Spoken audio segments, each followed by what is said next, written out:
Hello everybody, welcome to Blyron Productions. I'm Dez, and today is the release of the third installment for Thor in his solo movies. Though I feel like from the trailers and everything, Hulk's gonna end up stealing the show on this one. But regardless, it's got Thor's name on it. So, today, as you probably would have guessed, I'm doing a picture of Thor, but I noticed something with all the artwork for Thor. You know, the trailers and other such things. Is that Chris Hemsworth, his hair, I think he naturally has brown hair, but Thor, the character, is supposed to have blonde hair. Looking at all the stuff for Thor Ragnarok, his hair kind of seems to have gotten darker.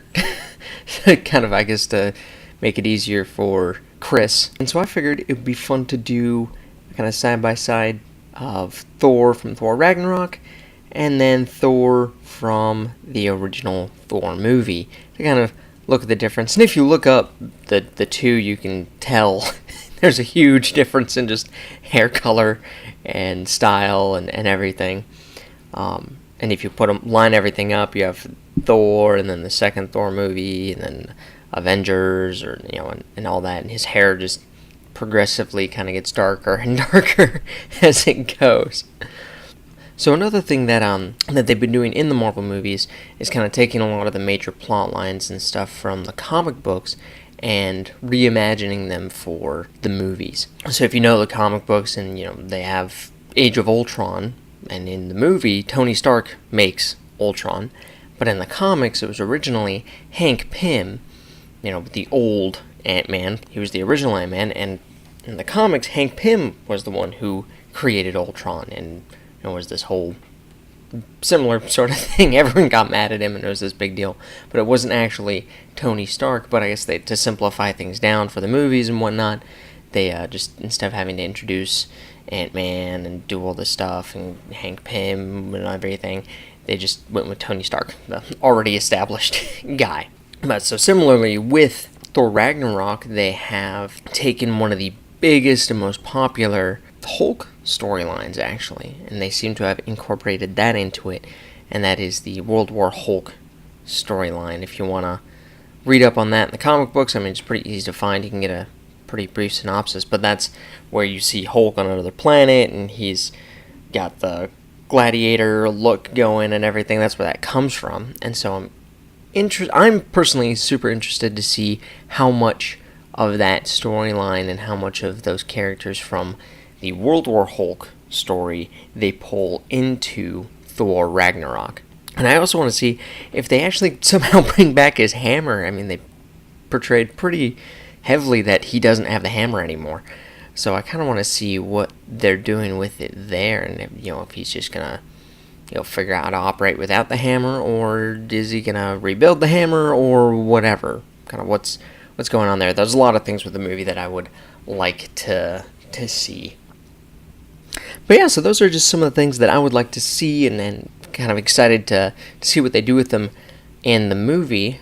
But I want to hear from you guys. What are you guys looking forward to with the movie? Were there any particularly cool comic book stuff going on that you think might happen, or know will happen, or hope will happen?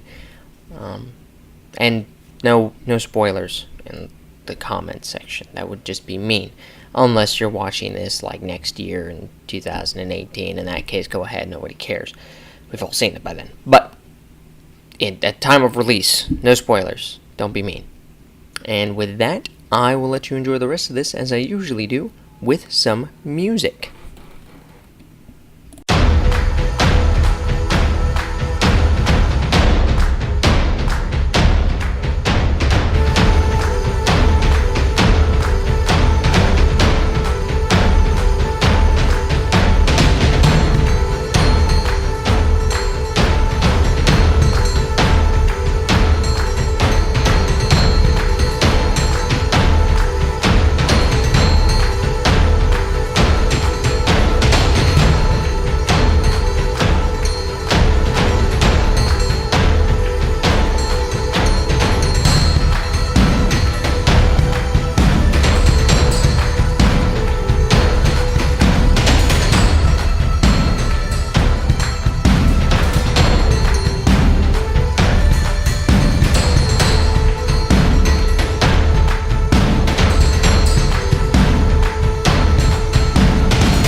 Thank you for watching. I hope you enjoyed this video. If you did, be sure to like it and subscribe to my channel. You can also follow me on Facebook, Instagram, and Twitter to keep up with all of my content. Also, feel free to support me on Patreon. Remember that all the money that I make for the rest of this year will go to disaster relief for the many different events that have happened throughout the year.